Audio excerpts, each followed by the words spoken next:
What's up, San San Francisco? Francisco? Yeah, and No Mercy was the other night, which sold out in In Sacramento. Sacramento. By the way, Kurt Hawkins. Yeah, there's a fact for you. But yeah, this place sold out. Paul McCartney sold out. First King's exhibition sold out. And I'm going to tell you what one of the things that really annoyed me just throughout the show. Why are you paying for front row seats and trying to record it on a camera? Right? Like, really? You're recording this and paying what, $1,100 for front row seats just to record it with a camera? Like, enjoy the show. I know. Trust us. We understand you wanting to have memories that you can look back on, but enjoy yourself. And Watch the matches with your own eyes. and I feel ya. There's no way to get front row. Yeah, at least here in Sacramento with the disabled. I mean, I have dreamed of what it would be like to be sitting in the front row to do this.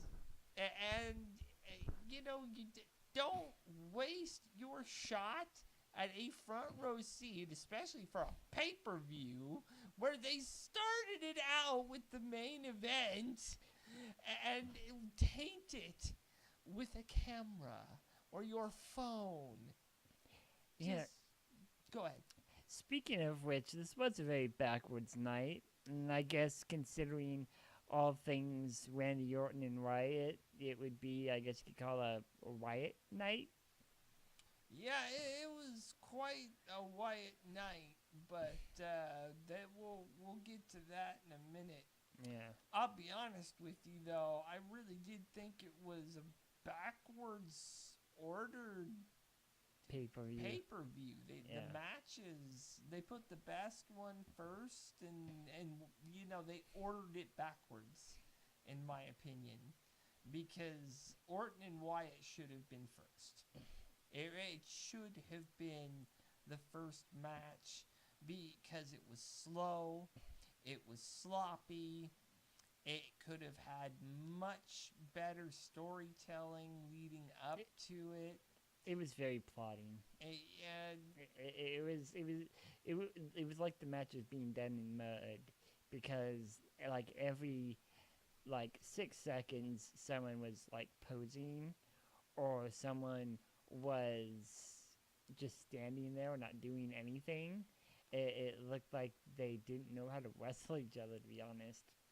Yeah, and that's the problem with both Wyatt and Orton. They're not good with being able to read other people's styles.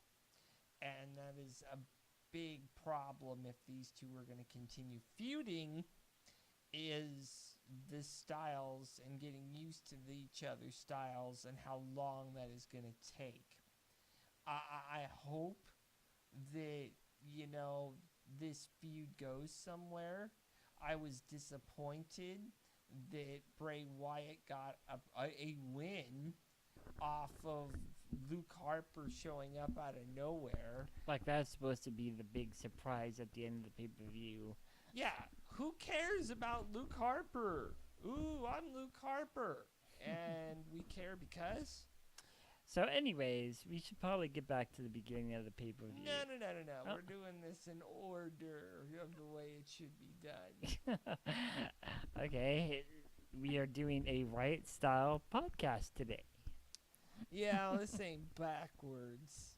Now, which match did you call, my friend? Oh, yes. So, for anyone that watched the previous video, I totally called that the Spirit Squad were going to interfere in the match between Miz and Dolph Ziggler. I could write this shit, okay? That's how easy it was to spot this. I could write this, and just watching that, and then watching them get thrown out ringside was amazing. Well, I know it was predictable, is what you're saying, but it was also fun to watch, just because you thought. I mean, he got sprayed. He had the Spirit Squad interfere. He had Maurice interfere. And then all three of them get thrown out, and the Miz got to have the cojones to finish the job. Didn't happen that way. Yeah, I guess there was no final Dolph Legion.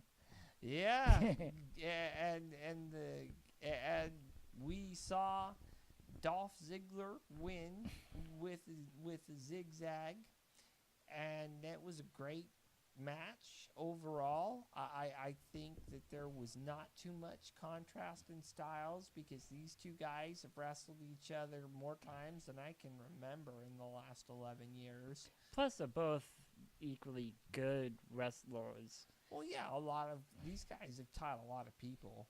So, yeah. This was very much the opposite of the Randy Orton Bray Wyatt match. Well, Bray Wyatt's only been there a few years, and Orton's been there for forever, since '02.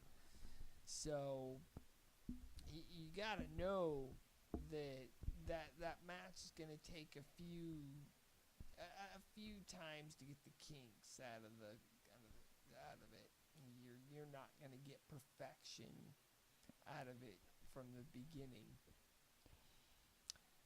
Okay, let's see what's next here.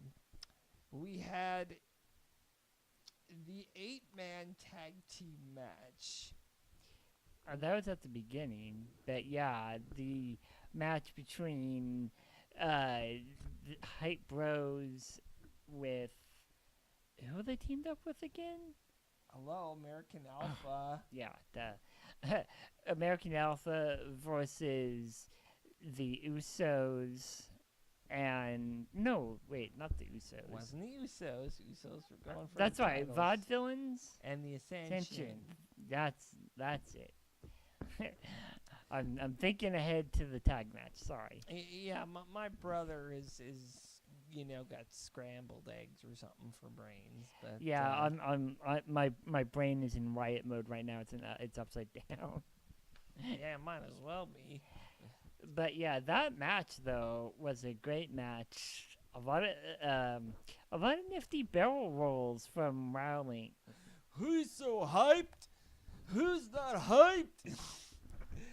I mean, for being called, Zack Ryder's imaginary friend, he's becoming more than just imaginary.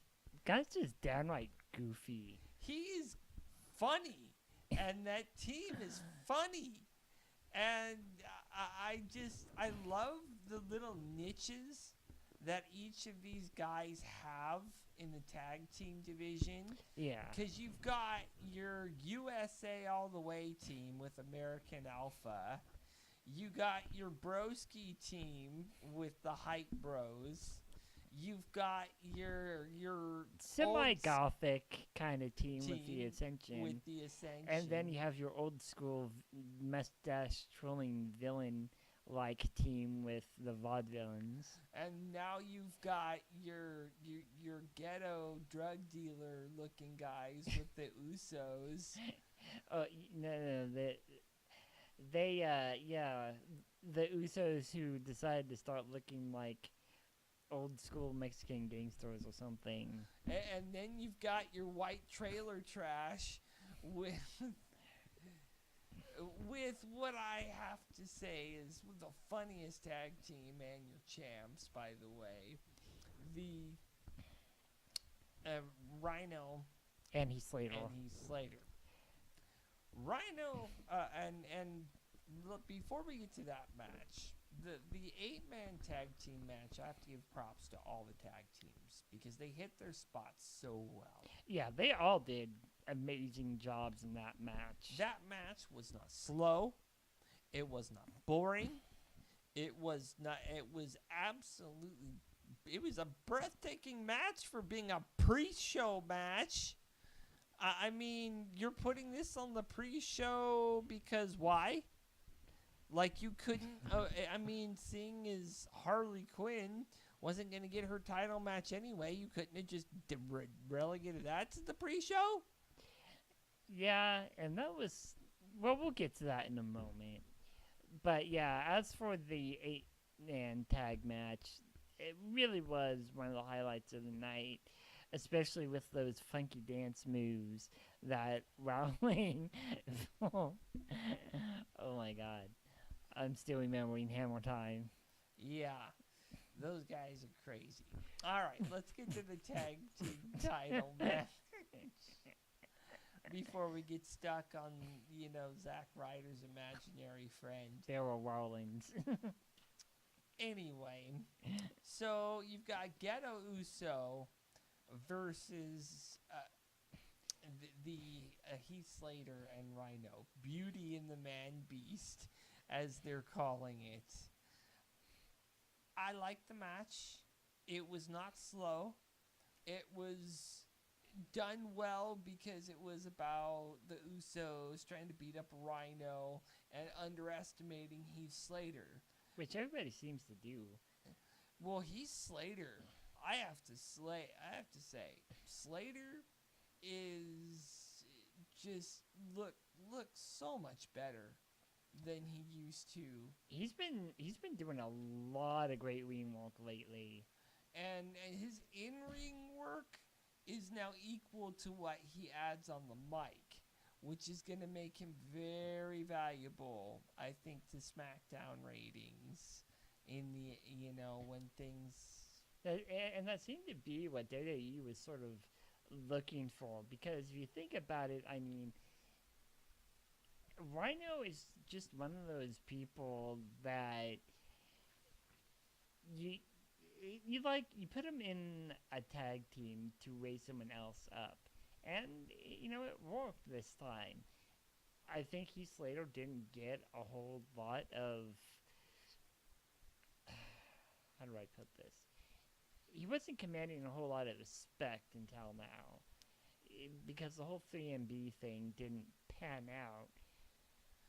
But he had to fight for it because he's got kids. Yes. Also, my only real big beef with that match were the Usos' shoes. Oh, God, those neon shoes looked ugly. Ugh, it was giving me a headache by the end of the match. It's like they decided that we're going to be villains, but instead of going completely gray, we're going to leave a tiny shred of our, I don't know, style, I guess you could call it, and have it be the most eye-straining thing to look at throughout the whole night. I know, if you're going to go ghetto, just wear black shoes for crying out loud. I mean, why are you trying to keep the Samoan tradition alive if you're going to go out there and look all tatted up with your... I mean, they make it painfully obvious where they got tatted up, too, which is unfortunate. But, those neon shoes just look so ugly. And they just hurt the eyes so much. But other than that, I mean, the match was good. It was entertaining. Yeah. I'm not going to complain about that match. It was entertaining. It did have a fast pace to it. It moved with a fast pace. And, just when you thought they were out of it, either Rhino would show up or Slater would show up, which is exactly what you want out of a tag team match. These guys were right on point with everything. And it really looked like they were going to lose because they, right out the gate, because they beat up Heath Slater so much. and couldn't get to Rhino.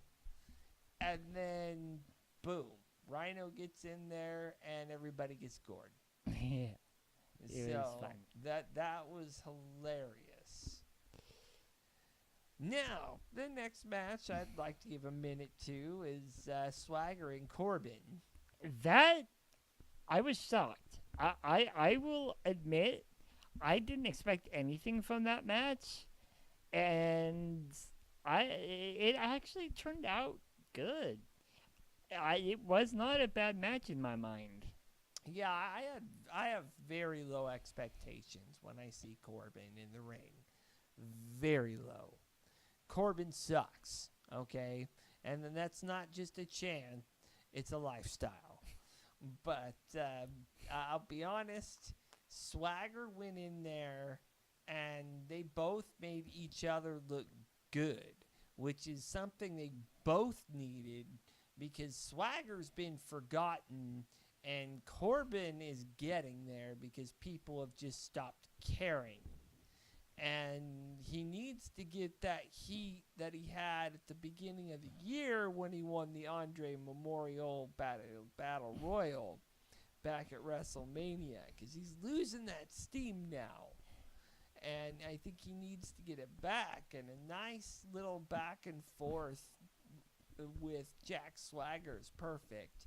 In fact, the SmackDown before, he had faced him in a match where, you know, it was a very undecisive tap out. Yeah. And then they had him, that's why they had him face him again at the pay-per-view, which, there again, he tapped out to the ankle lock, by the way, which is Swagger's, like, big move. So what'd you think about that match, John? I was just impressed how well Baron Corbin was able to push the match. I mean, they had him going full heel the whole time. But it wasn't boring this time, and I think that's because maybe it was the pace of the match that Jack Swagger was able to match Baron Corbin's pace and able to make him look good. I mean, if there's someone that can make other wrestlers look good, it is Jack Swagger. He's good at that, and I think that in the match, well, it's just really well done. There really isn't much else to say about it. I mean, if this had been any other Corbin match, it probably would have been awful. Because the guy has the ring presence of a sea sponge. But that didn't happen this time. Yeah. Now, let's take a minute and talk about the Orton match. And Orton versus Wyatt. Again? Alright. Bray Wyatt said he could remove Orton's soul. That is the craziest notion I've ever seen or heard. Well, not since the ministry, that is. Yeah, because that's some scary crap. All right, let's take a minute. Okay, that was about a second, but let's continue on here.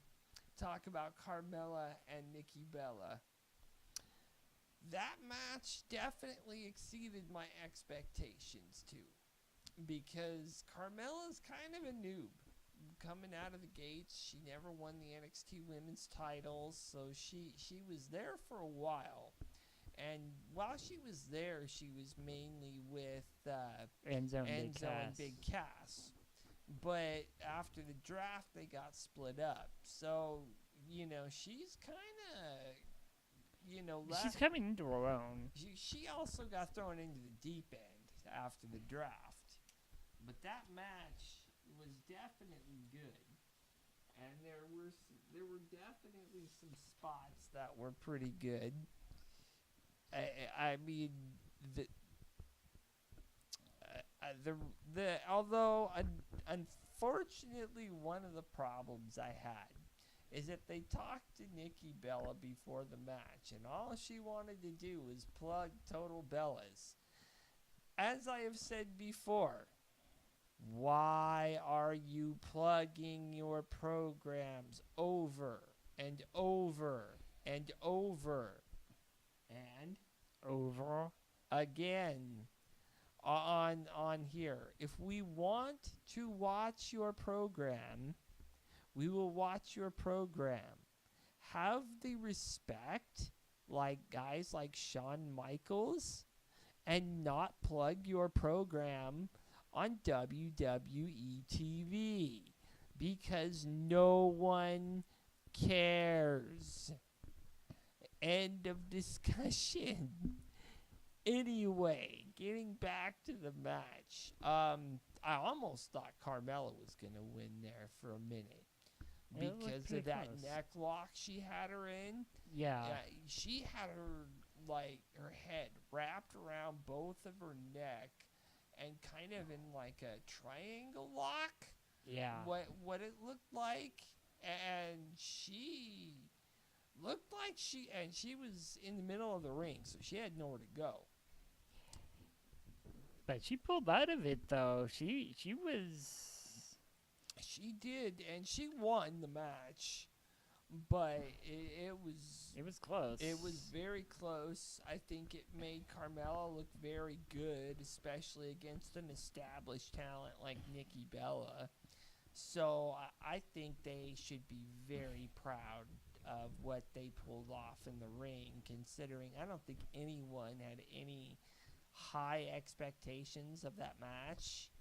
And yet that match was very well done. I think that both of those two should be applauded for that effort. Yeah. So.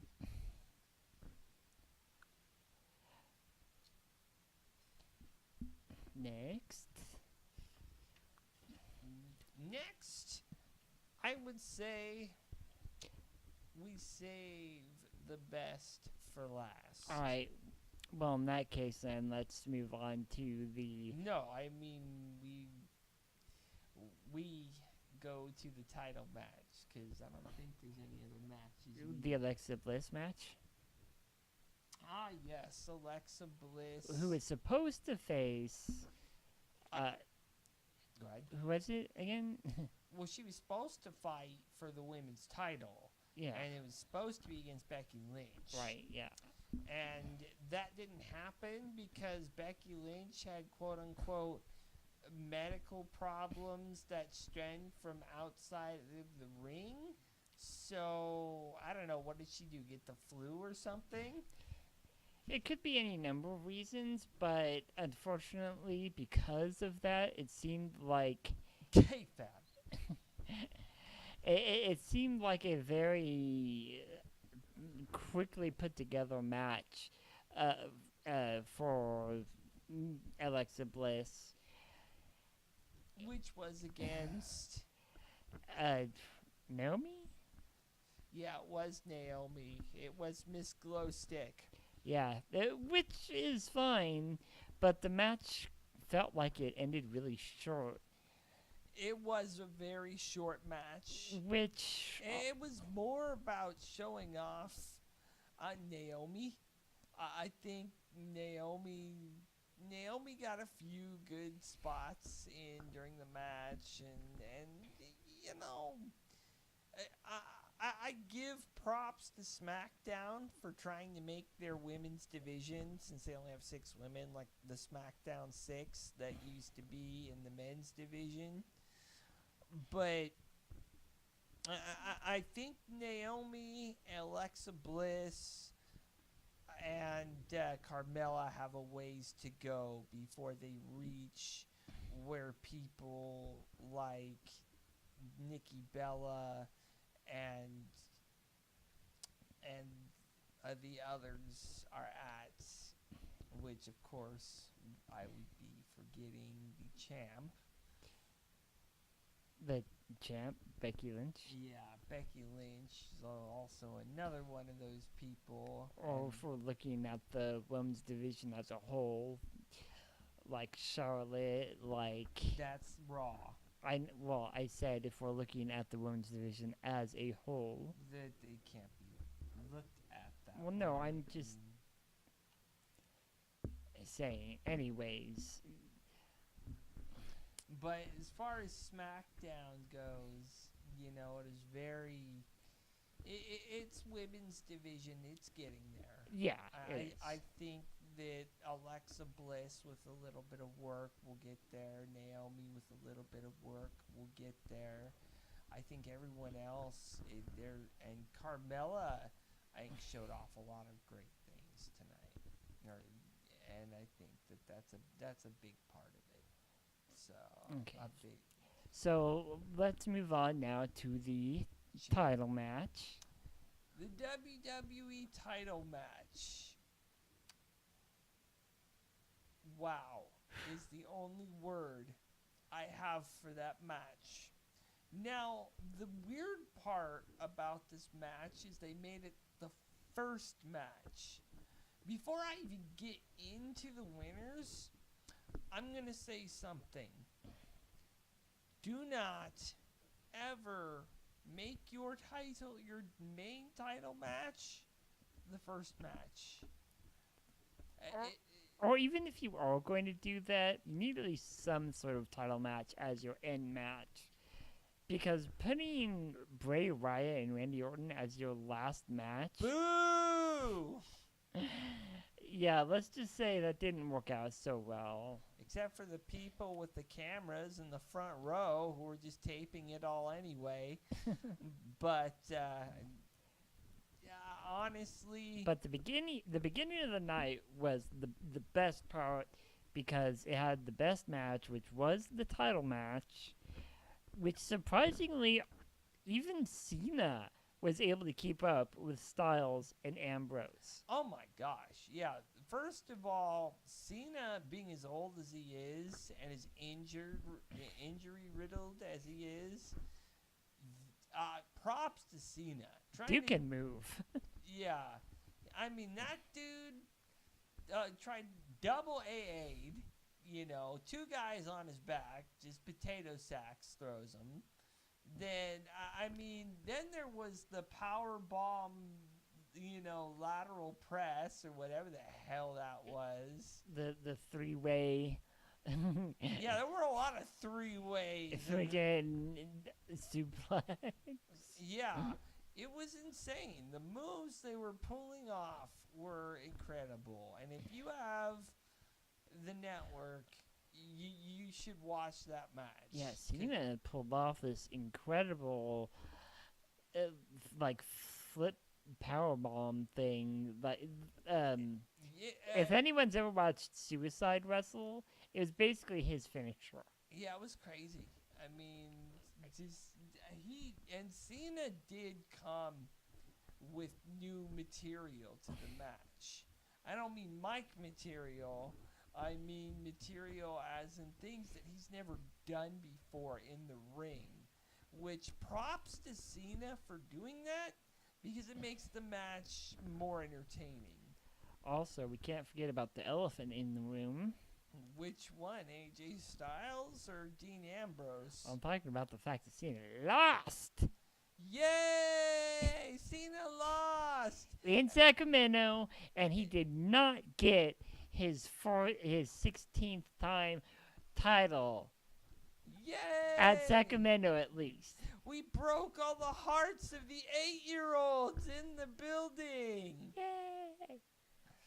Yeah, I am so glad that did not happen here in Sacramento. There would have been mass rioting, and Uber costs wouldn't have just quadrupled after the show.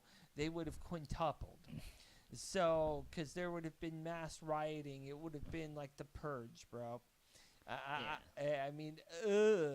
No. Not in my town, bro. Go win your stupid 16th title back on the East Coast, because nobody loves you here. Now, getting back to the match. Speaking of elephants in the room, Dean Ambrose did not win the title, but he also came out with a great showing. I think he was not predictable, but not predictable in just the insane way, but he also brought some new moves to the table. I mean, the spots that those guys were putting up were very appropriate for a title match, but not just that, you could tell that all of them wanted to make each other look good. Yeah, they were all just putting their best foot forward, so to speak, in that match, and it showed. It really did show. You, it just everybody finishing moves going off left and right. Got all kinds of triple, Triple done moves. this and triple that. Everything was triple. Triple clothesline. Yeah, the match started out with a triple clothesline, and I didn't even see it where that came from. It's like there was one guy in the middle with both his arms out. The other guys were trying to clothesline Cena while he clotheslined everybody else, and then they all three landed on the floor. Like, they spotted this well before the match. They practiced what they were going to do, and it showed. And that's probably why they were the first match, I have a feeling. You think that they were the first match because they had the most practice at what they were doing? Well, like football, the other teams, they'll ice a kicker. You don't want to ice your best wrestlers when they have everything memorized.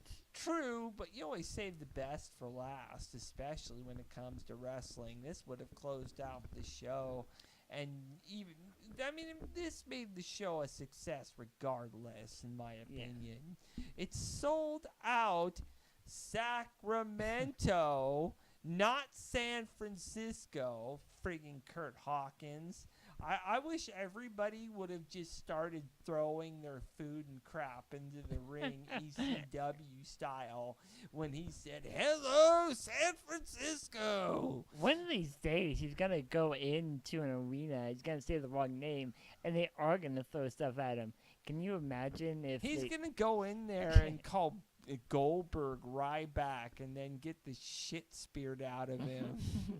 I would love to see that happen. Although I doubt that is going to happen, considering, Ryback's not with the company anymore, but you know how that goes. Yes. He's going to call him, I don't know, Alberto Del Rio or something stupid, He'll mix up Sin Cara with Kalisto. Yeah, go up to Kalisto and be like, "Hey, Kalisto." No. Hey, Sin Cara. Is Sin Cara with you? Can I get his autograph? No. I mean, I can only and just when he said that, first of all, there was a gasp of horror from the entire crowd, and then after that first gasp of horror, which lasted about a second, everybody was like, "Boo!" Yeah. It was amazing. I mean, Sacramento was loud and proud, and this is the new Golden One Arena, man. You do not call us San Francisco. Yeah, that was pretty crazy. Getting back to the title match, one thing I want to point out is that obviously, AJ Styles won that match because, as I said in the last podcast, I knew Dean. Oh, look who's calling me. Maybe, just ignore that. Just ignore it. Maybe it's TNA for my light bill. I don't know, but who knows? But we all have to pay our light bill sometimes. Yeah. Anyhow, you have a title match, which was incredibly done well with everyone. And Booker T mentioned this in the pre-show that AJ Styles is trying to ice out his whole legacy, or the end of his legacy here in the WWE, because he's won a title in every other major promotion around the world. So, and WWE is the last stage and last stand for him. Honestly, with him winning, even though he had to grab a chair and smash somebody in the back. Hey, no DQ, man. It's all I fair. mean, it was no DQ, but nobody, I mean, even Dean Ambrose, who could have grabbed a table or a chair or a sledgehammer or a kendo stick, nobody resorted to that. Nobody. Which is kind of surprising considering how violent Dean Ambrose usually likes to get in these matches. Yeah, man. He sat there during WrestleMania when he was fighting friggin' Brock Lesnar, you know, and we had to watch him get suplexed umpteen times by Brock Lesnar while he had this, crate full of crap to hit him with. And from what I hear, Lesnar did not want to work with him on any level with doing nice spots and everything for that match. I mean, that is the difference between this match here at No Mercy is the difference between what great things you can get with people working with you on spots versus not working with you on spots. And you can either look stupid and make your match very short and concise and kind of or you can make your match great. You can make both people look good, and you can make everyone in the match look like a legit contender, which is what WWE needs to start doing if you want to make any kind of mid-card and any kind of legitimate contenders to that title other than John Cena. So, yeah, I think making AJ Styles the champ, it was a good call. And I think that not giving it to John Cena was also a good call. So, 2 out of 3 ain't bad. Yeah, I agree. I think that, well, I'm just glad that he didn't win in Sacramento. I just don't think that it would have gone well. But honestly, when it comes to all that, I don't know. I lost my train of thought. But honestly, when it comes to Cena, Dean Ambrose, AJ Styles, what they're doing with all three of them has been great.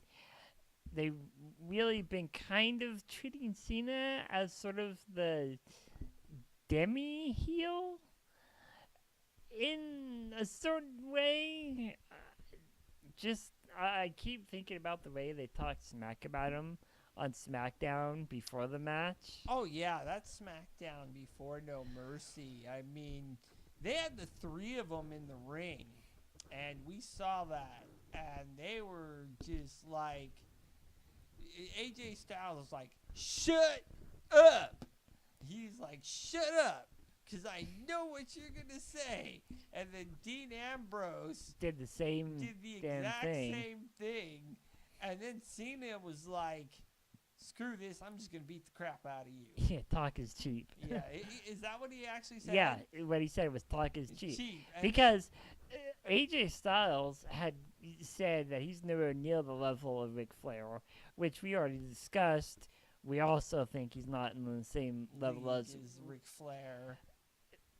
And also, when it came to Dean Ambrose, Cena, licking the boot heels of his corporate overlords. Yeah, see, I think their hatred for Cena stems from different areas. Like AJ Styles' hatred for Cena is that I think he feels like he's more like Ric Flair. Because Ric Flair's championships, those 16 world titles, those all stem from different companies. So he sat there and went through different companies to become a 16-time world champion, whereas John Cena did it within a singular company. Then you've got, and you see, the thing is AJ Styles kind of did the same thing. So I think he's been all over the place. What? He's been all over the place. So I think he feels, in a way, he's more like Ric Flair than Cena. Now, with Dean Ambrose, I think it's about respect. And I think that he's never bought into this, I'm the first guy to show up, last guy to leave. Well, yeah, he pointed out, I've got 0 sick days. You know, I don't sit there and act like a lazy part-timer.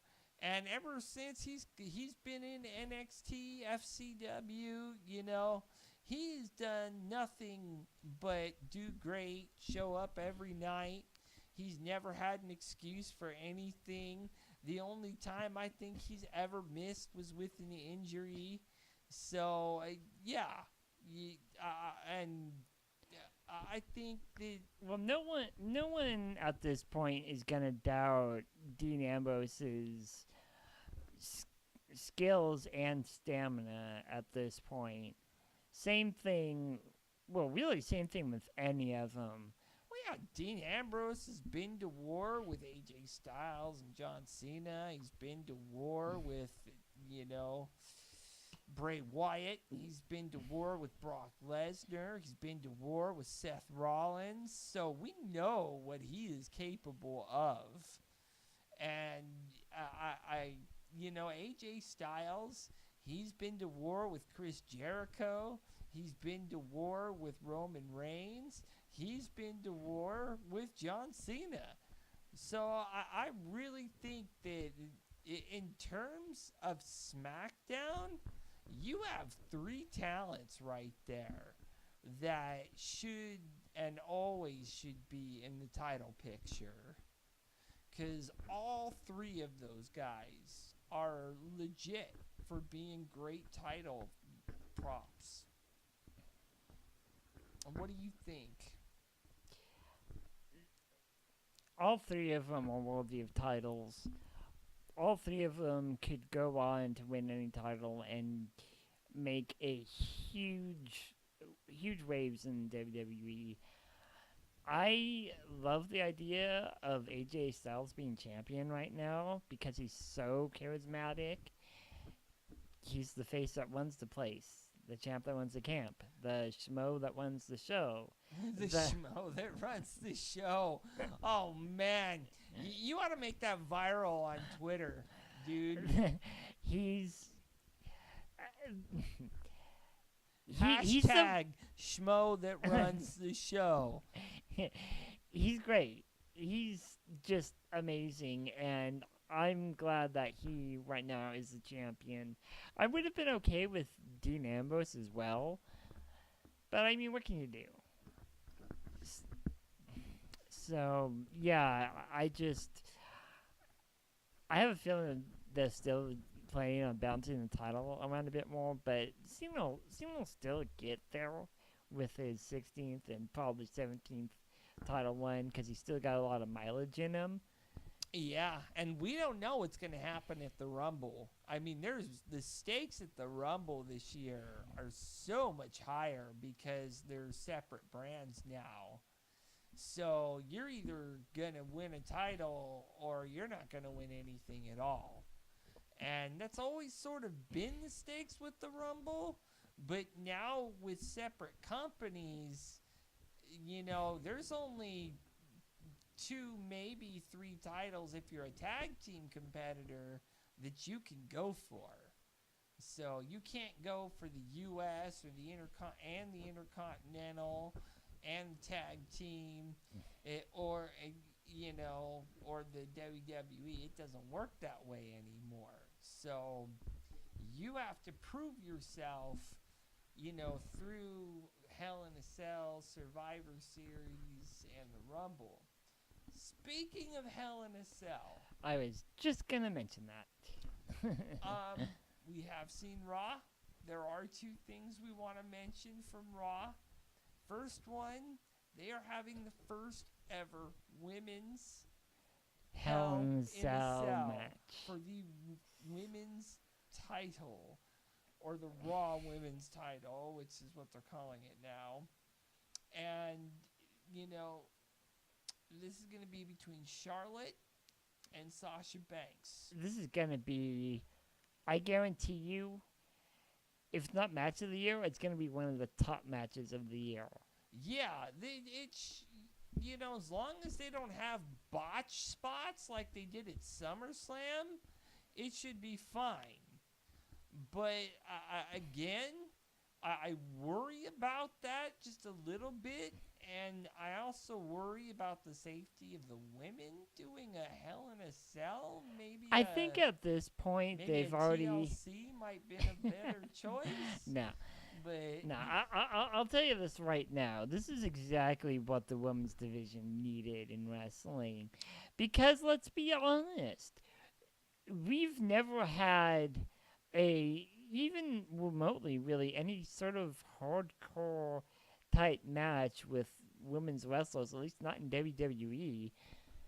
And so now they're finally taking the kid gloves off and allowing these female wrestlers to wrestle like the male wrestlers do. And I think that is an amazing accomplishment for them, because they deserve it, first of all, because they're amazing wrestlers, and second of all, because of the fact that it's just something that a lot of people, I'm sure, have been wanting to see for a long time.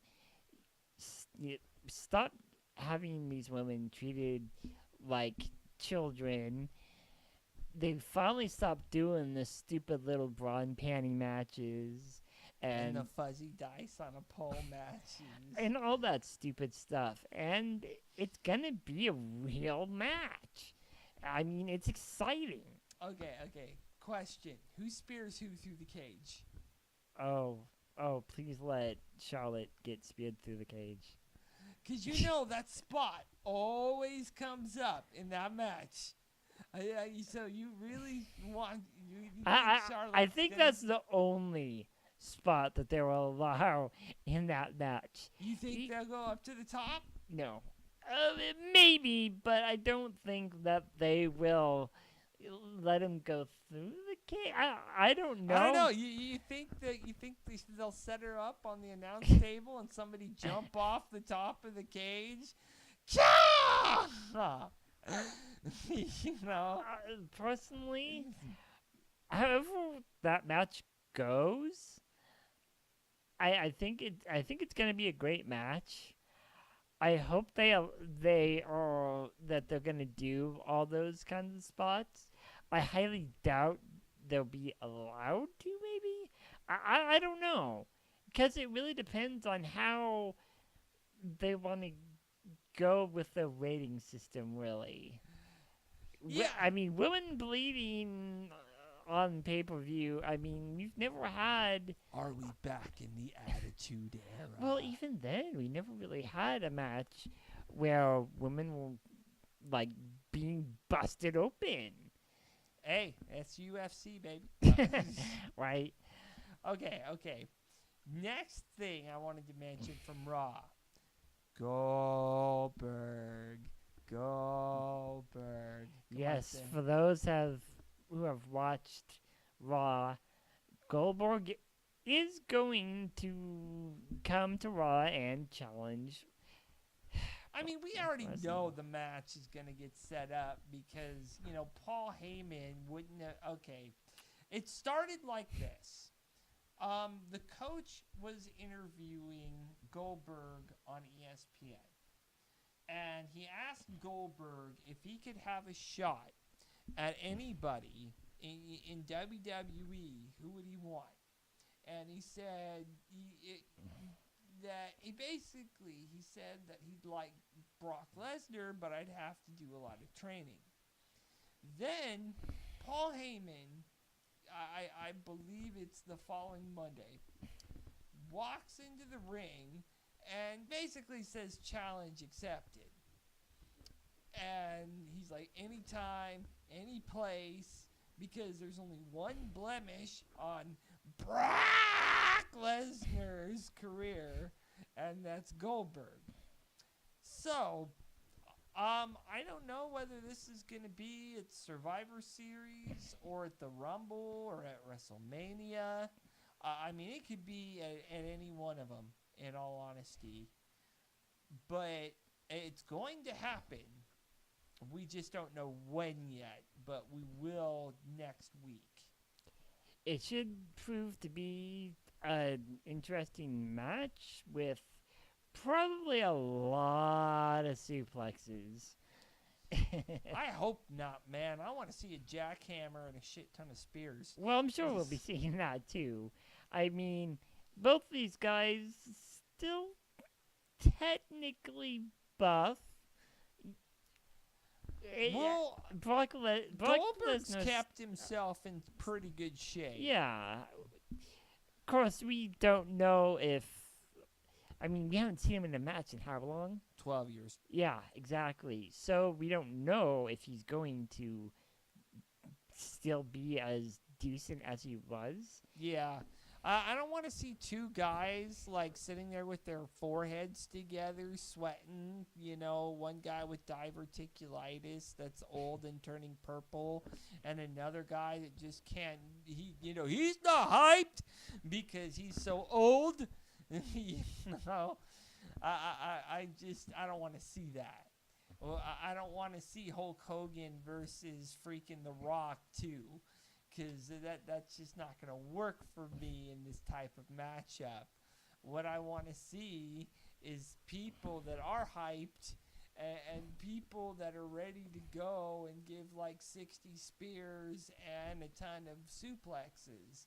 I want to see somebody go to Spear City and another person go to Suplex City.